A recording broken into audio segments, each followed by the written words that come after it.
कश्चित् ब्रह्मणो ब्रह्मविद्मः विरक्ति इंद्रियार्थेषु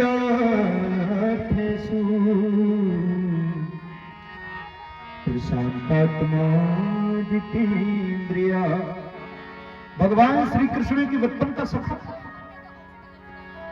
जिसने भयंकर गरीबी में जीवन जिया, और वो सुदामा जिसने भगवान की गरीबी को स्वयं अपनाया। आप भरोसा नहीं करोगे पर यह सत्य है। सुदामा गरीब होने वाला नहीं था।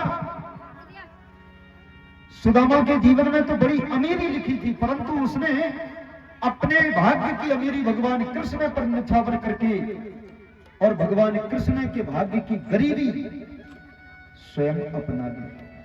लोग कहते हैं सुदामा लालची था, लोभी था। दरिद्रता का मतलब गरीबी तो बिल्कुल नहीं होता। गरीबी से कोई लेना देना नहीं दरिद्रता का।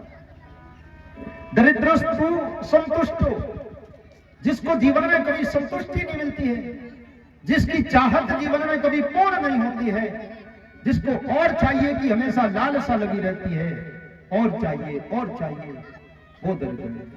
सुदामा नहीं था दरिद्र। गरीब का तो घर का चूल्हा जल जाए उसे उसी में संतुष्टि रहती है। भगवान तुम्हारी बड़ी कृपा, तुमने हमारा आज शाम का भोजन का प्रबंध कर दिया। तुम्हारी कृपा होगी तो सुबह का भी चूल्हा जल जाएगा। तुम्हारी कृपा होगी तो 2 वक्त की हमें 2 जून की रोटी नसीब हो जाएगी। हमें नहीं चाहिए महल अटारी।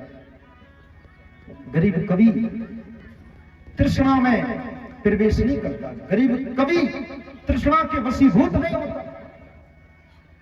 अमीर सोचता है एक फैक्ट्री डाली, इतना मेहनत करूंगा, इतना कमाऊंगा, दूसरी डालूंगा, फिर तीसरी डालूंगा, फिर 5वीं, फिर 10वीं, फिर भी भाग दौड़ कर रहा है। उससे कहा जाए भैया हमारे यहाँ सत्यनारायण भगवान की कथा है, थोड़ा आ जाना। बोले नहीं, 2 लाख का नुकसान हो जाएगा 1 घंटे में, नहीं आ सकता। गरीब को कहो दिन भर बैठा रहेगा।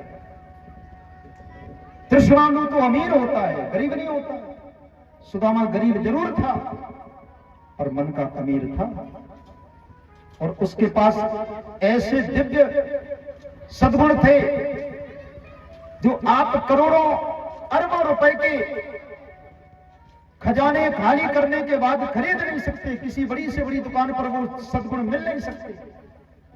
क्रोध नाम की चीज नहीं थी सुदामा के अंदर। अहंकार रत्ती भर नहीं था, झूठ नहीं था, ईर्ष्या नहीं थी, द्वेष नहीं था, कपट नहीं था, पाखंड नहीं था, बैर भाव नहीं था, निंदा नहीं करता था किसी की, चोरी नहीं करता था, किसी को दुख नहीं देता था। ऐसा आदमी अगर गरीब है तो मुझे लगता है कि ऐसा आदमी संसार का सबसे अमीर प्राणी है। इससे बड़ी अमीरी कुछ हो ही नहीं सकती। सुदामा ने सारा जीवन भगवान के चरणों में गुजारा, सारा जीवन उसने भगवान के चरणों में अर्पण कर दिया। तो सुदामा को बुरा भला कहने वाले जो लोग हैं